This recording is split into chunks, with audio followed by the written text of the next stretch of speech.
Itong bagong import ng San Miguel Beer na si Justin Patton ay maglalaro na mamaya kontra sa PB Macau Black Knights at base dito sa mga reports na lumalabas, napakahusay daw na player ito.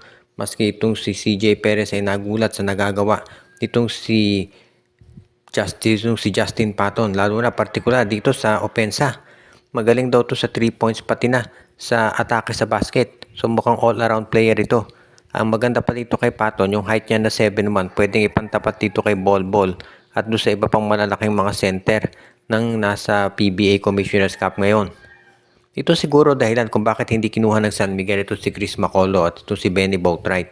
Kasi nakita ng San Miguel na kahit magaling yung mga 3-point shooters na yon, kinakailangan nila ng isang sentro na pwedeng pantapat dito kay Bol at dito kay Robert Apsio at sa iba pang mga big men ngayon sa PBA.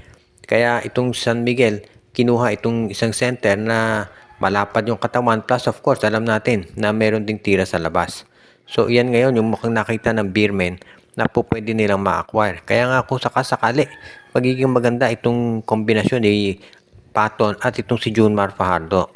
Kinakailangan lamang talaga na ipakita ng San Miguel Beer na magiging maganda yung chemistry nila. Walang duda na kinakailangan ng San Miguel manalo mamaya kontra sa Macau at maski na doon sa mga susunod pa nilang laban.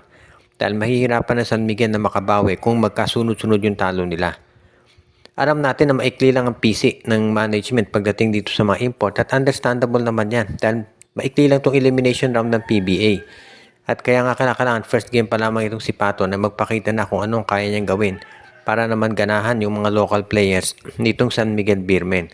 At kung yan ay magawa ni Paton, sigurado na magiging maganda kalalabasan ito para dito sa kampanya ni Coach Leo Austria at ng San Miguel Beermen.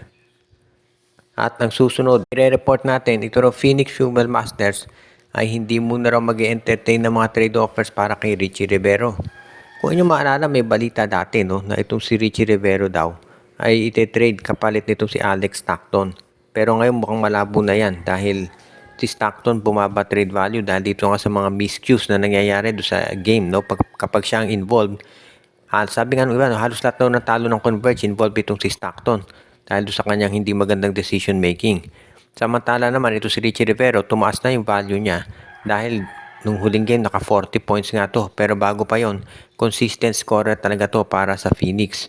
Kaya nga maraming nagsasabi na hindi na ito ite-trade ni Coach Charles Chu para kay Alex Stockton or kahit sino pang player.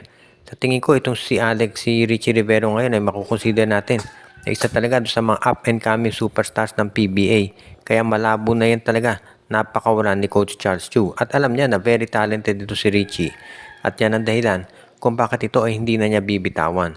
At kung ikaw naman talaga, itong Phoenix Fuel Masters, bakit mo bibitawan itong Richie Rivero? Lalo na at nakita naman natin yung potential nito, maski na noon pa. Pero ngayon lang dito nahawak siya ni Coach Charles Chu, dito natin talaga makikita. Tumalabas yung husay nito lalo na sa paglalaro. Dahil parang mas mahaba yung playing time ni Rivero ngayon nung hawak siya ni Charles Chu kumpara nung hawak ito ni Coach Willie Wilson. Kaya sa tingin ko, yan talaga ang nababagay dito sa lineup ngayon nitong si Coach Charles Chu. Kaya yung mga teams na interesado dito kay Richie Rivero, sa tingin ko mukhang medyo malabo na to na mangyari at hindi na yan pakakawalan ng Phoenix Fuel Masters.